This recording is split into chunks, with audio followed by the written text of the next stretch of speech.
that is the good and bad of the Lu Bu pick here. If you do not hit your spell 1, you lose out the bonus true damage here. So that's gonna be key here coming in from Ching onto this Lu Bu pick.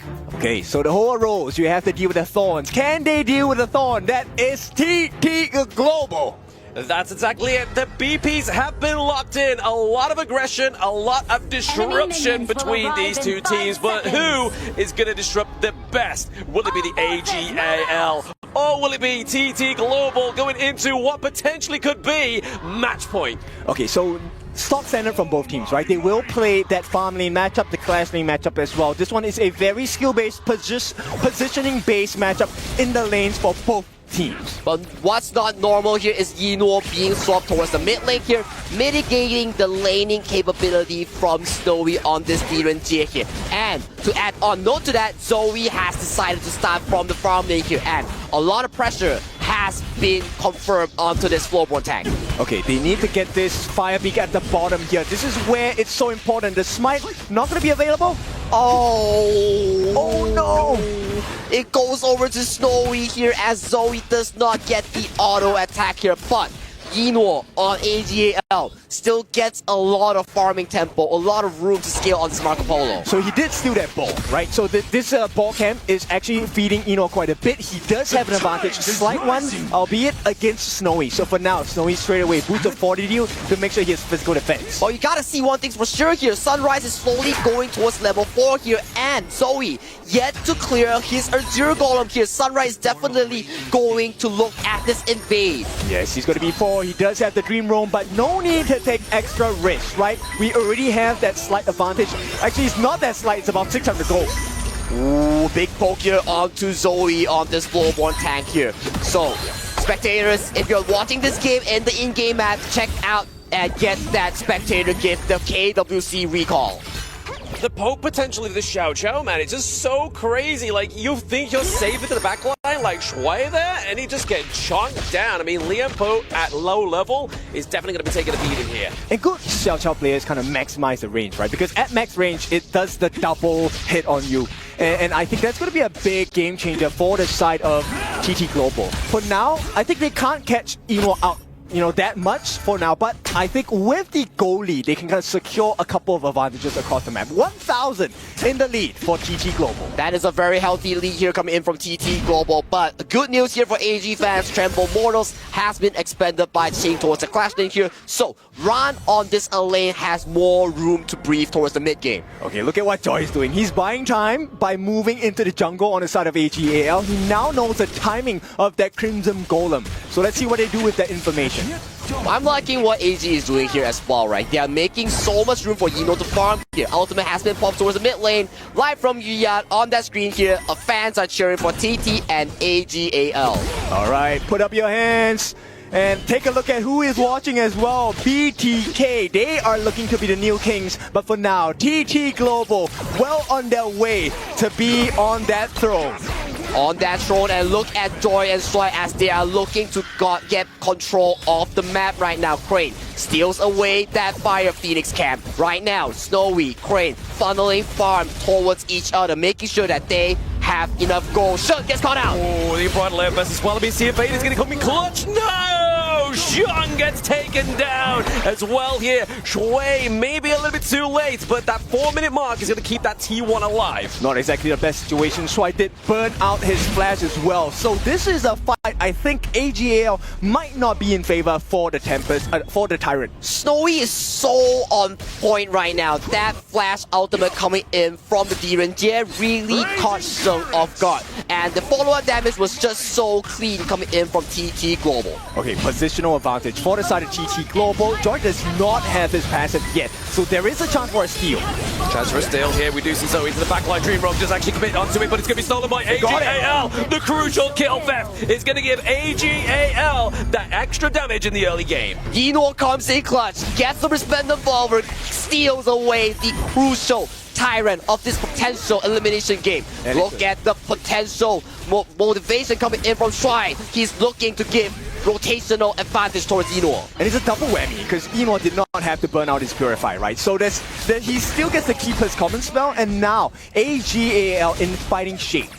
in fighting shape. Indeed, look at Yino here. He is scaling so well. He's already finished up the Doomsday here. He is gonna be a menace. So much damage onto Sunrise and Ching because they are building HP. Smart choice, right? Most players on the Marco Polo, they go for the Spark Forge Dagger first because they want to clear the ways faster. But Eno knows that TT Global wants to fight, and fighting against Ching on the Liu Bu as well as Sunrise on the Menki, you need percentage health damage. I have to agree with you, and once he gets that Doomsday, he's working towards the Spark Forge. He's gonna be getting this Crimson Golem here. More damage goes towards his first spell, Resplendent Revolver. All about the fighting. The first itemization, core item coming out from Sheng as well is a Mass of Agony. Also, hang on. Okay, Joy having to use the Unbridled Outburst there just to keep away the bot side of the map. But I mean, we kind of see here that Jing and Crane are looking to try and push that T1 as well. Sunrise waiting in the wing, using the Dream Row just to maybe try and push away Sean. They don't want to put them away so they can put pressure on the T1 on the top. But unfortunately for them, Ran is already there. So AGAL, they survive. They survive and they are looking pretty decent in towards this early game here. Look at damage from Yino right now. Doomsday with the Crimson Golem. He's hitting hard right now as AGAL. They're looking mad confident in looking for this Azure Golem take. Not ideal for them. They jump in from the side of Zoe as well. They're looking for an opening, right? Because Joy is so low. Yeah, Solo as well as obviously, Joy here, obviously having to use the Leap and Saber into the T1 territory, but we are getting a fight on two fronts. Tremor Smash having to be used here by Shuai to actually get out of that team fight. Still okay. Now, it is going to be the mid lane clear. The will they want to chase is just information for searching for the side of Sunrise, looking at what is available for the taking. It's just exchanging information, getting the vision game set up right now. Goal lead is decent for TT Global here, but I gotta say, AGAL has decent scaling as well on Sheng, onto Eno, and onto Ran. Okay, they need to protect the T1. I think Ching might not make it there in time. But in exchange, they get the T1 at the bottom, which is great for Snowy. And look at how they're trading maps right now. They know for a fact that both sides are looking to exchange the turret. They exchange the Crimson Golem as well. But look at the top side right now. Liu Bu, ultimate's in. 1v3, the backup's coming. Yeah, backup is here. Obviously, the depth, the down Sunset is going to be landing in onto Crane. He does get taken down there by Ran, but intercepted into the back line is going to be Sunrise with that Dream Row. A lot of damage coming from Snowy here. Shuai goes down. Zoe, Shang looking low, but it's going to be the Sea of Fate that saves Zoe for now. The Sea of Fate bails out Zoe. It's a 1-for-1 trade in favor of AGAL as they trade the Roamer for Crane, the Xiao Qiao mid lane here coming in from TT Global here. AG's Eno looking headman strong right now. He has a lot of gold in his pocket. Totally agree. That's the best trade you want if you're on the side of AGL, right? At the same time, Snowy is out of mana. He does not have anything besides the Crimson buff, and he can't exactly fight here. And we're looking at the goal lead real quick coming in from both teams here. It is just a small marginal difference here, especially towards the mid lane only here. So I would say both teams are dead even as of this point compared to game 2 and game 3. I think it all comes down to this mid T1, right? Whichever team gets the T1 first, which TT Global, they're looking for an opening. They want to get the kill so they have some space. The 4v5 advantage, that's what both teams are looking for. And I'm loving this Marco Polo here. He's having so much side lane control here. Ultimate has been popped by the Da Qiao here to transport Eno towards the mid lane for this potential fight. Okay, Sunrise, he gets information. It is more important to get the neutral objectives. They can clear the wave at the bottom T1 as well. Joy, keeping eyes. And the call from AGL so clean. Let's not give a care about the war about this tyrant. Let's split push. The split push, but right now they have to put focus back towards this Crimson buff as Eno, look at where he's going. He's looking to secure the top one onto this map here. Zoe gets a smite in, bails out with Sea of Fate here. Double value coming in from AGAL. They secure both of the Crimson Golems. They're blocking them. They want to get a T2 on the top. It is all about Ran. How much damage can he do to this T2? At the same time, TT Global caught in between, lying in wait. And he may be hunted this time if there's not enough support. That is a very beautiful rotation and macro play here coming in from AG. Utilizing the Sea of Fate, utilizing the ultimate coming in from the Da Qiao here, getting so much value onto the map, getting so much mutual objectives. He's melting Sunrise. This is the benefit of having a Marco Polo with the Doomsday as well. And he does have the Crimson buff, so there is a potential of a great fight for the side of AGAL. And they are looking to knock on this tier 1 tower here. Yino puts so much damage onto the side of TT members here. Rotation goes towards the chain here, but TT Global, they're looking to assist their clash lane. AGAL, they're so smart, right? TT Global, they always give them the choice, hey, who do you want to kill on my side? And AGAL now poses the same question, but with turrets, with the map. Which lane do you want to defend? I mean, for AGAL, they're just utilizing the map say so well. Yino's roam and gun on this Marco Polo is paying dividends, and it is paying well. But Shadow Tyrant will be spawned on the map here, but Ching gets forced his ultimate out. Treble Ball has been committed, and the door to the depth is going to be brutal as well. Depth on Sunset. If we are trying to get the kill here onto Ching, but then the lockdown is going to be going onto the opposite side of AGAL. Ron picks up the kill. Once again, they're looking to contest this Shadow Tyrant into the back line. It's going to be Shuai just keeping them away, but Sunrise is just there, but it resets, unfortunately, for the side of TT Global. It's a 2v5. They can't win this for sure. TT Global, they have to be really careful. Ran, he might be able to jump in. Oh, using that dream roll defensively, that's going to be scary for the side of TT Global. I mean, Inuwa is going crazy, he's online, and the damage is really hurting now. Ino is definitely feeling extra confident right now. He's doing so much, making so much room for the side of AGAL in this team composition right now. Sunrise and team, they're looking to contest this Shadow Tyrant. Yeah, the CF8 being used there to take Krong back to base as they're just trying to make sure they can maintain the provocation from the Tyrant at this point in the game. It is the Shadow objectives that are on the board right now. Zoe, Trong, and Shui all in that bot side of the pit. Yeah, but they're playing the map. AGAL, look, it's so smart. Once again, this play was what got them the win against TT Global in their own server. And right now, it is a lost cause for the side of TT Global. And look at the top side right now coming in from Ryan. He's looking to push down that tier 3 here. Once the Lubu spawns on his top side, we will be seeing an ultimate coming in from Sheng to spawn him onto this map right now. We are looking at an exceptional map play here coming from AGL. They're pulling them in every single direction, and TT Global, they look lost. And what happens? Helping to secure this 10-minute Shadow variant. Hang on. There's the ultimate from Xiao Xiao. It's going to do enough burst damage onto the back of the AGAL, but no run into the back line there. It's going to be the depth to the depth as well onto this back line of AGAL. TT Global right now are looking a little bit worse for wear. Ching goes down. This is not looking good.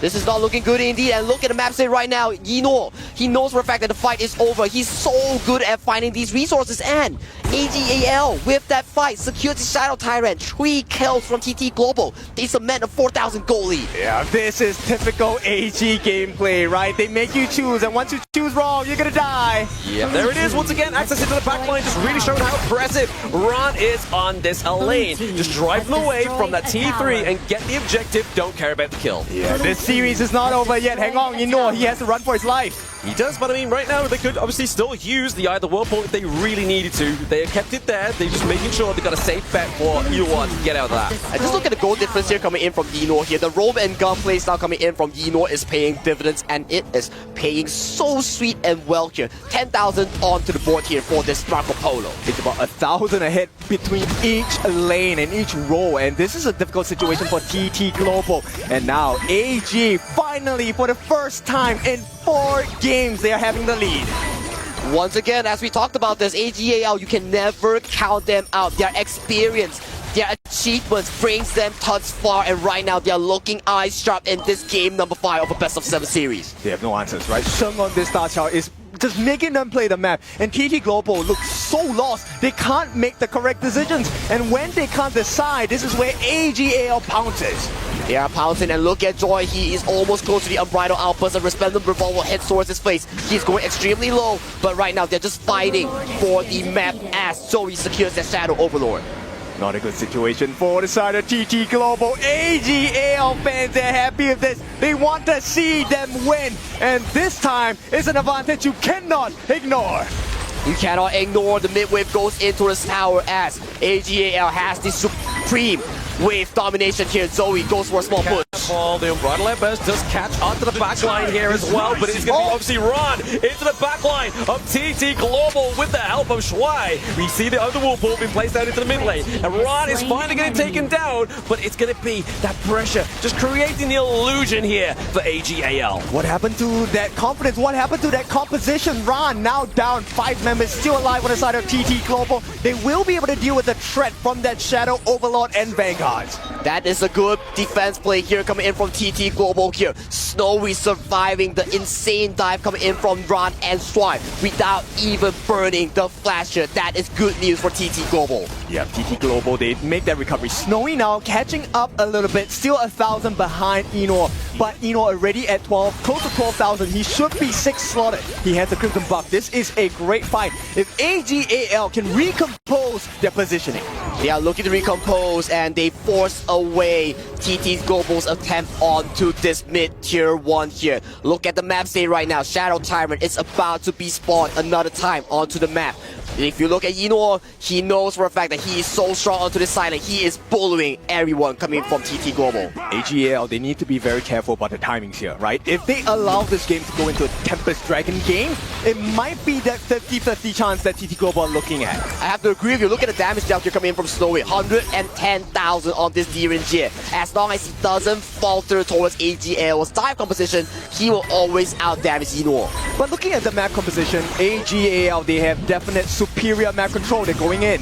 Yep, Zoe going in is going to be able to get the takedown onto the damage output of TT Global right now. Obviously just using that moon slash into the backline as well, keeping them away, but also having that CC immunity here. Ron is staying very safe for now, but Shui just looking to try and keep them away. The Sunrise onto the backline of AGAL. So smart. AG playing the same thing again, poking and prodding, right? They don't go for the kills. The kill is a bug. And what happens? Now you're bombarded by all those super minions on the top, on the bottom. AGL looking strong in this game. And the waves are coming in towards the mid lane of this final tier 3 towers here. Sunrise might look for an engager as Zoe goes in. Yeah, ultimate deck once more being committed once more is going to be AGAL claiming that high ground. The triple mortal into the backline here. It's going to make sure that Ching is not going to be able to get back to his team without dying here. The true damage not going to come through here for Ching as well. But the takedown of Inwa is going to be crazy. But with no T3s, this is going to be a hard defense for TT Global. It's okay coming in from TT Global as they secure a kill on Yino. Check out this replay real quick. Triple Mortals misses. Yino is looking for the pounce on the backline here. Goes for the element but gets cancelled almost immediately coming in from TT Global. Expends a lot of spells here. That is so much resources expended by AGL. I get the idea of Ching's ultimate, right? He was expecting everyone to flash on the side of AG to go back, right? But unfortunately, AGAL, for them, too smart, too composed, they did not commit the flash, and Ching outplayed himself in that one. A big brave play coming in from both sides, I have to say, is the true explanations here. But as you mentioned here, TT Global, a barren base, no towers. But we've seen this before. Games like this can go towards the 20-minute mark. Zoe, his positioning is the same way they lost one of these games. He cannot allow himself to be shown. I have the Whirlpool summon. Oh, the collapse onto Crane though. I mean, they are picking up the price prior of TT Global and then back onto the backline of AGAL. They get the Sage Sanctuary up, but it is going to be that huge ultimates from the side of AGAL. The Tremor Smash, the Death on Sunset. So much claim here. And it's an ace for the side of AGAL. They come back swinging, and right now with a wave in the middle, AGAL looking for the equalizer. 2-3. Minions are marching in and they are eye strong in bringing us to a pivotal game number 6. Ladies and gentlemen, we are going to game 6. Woo! I mean, all the fans wanted this. AGAL, it looked like they had a lot of trouble adjusting to the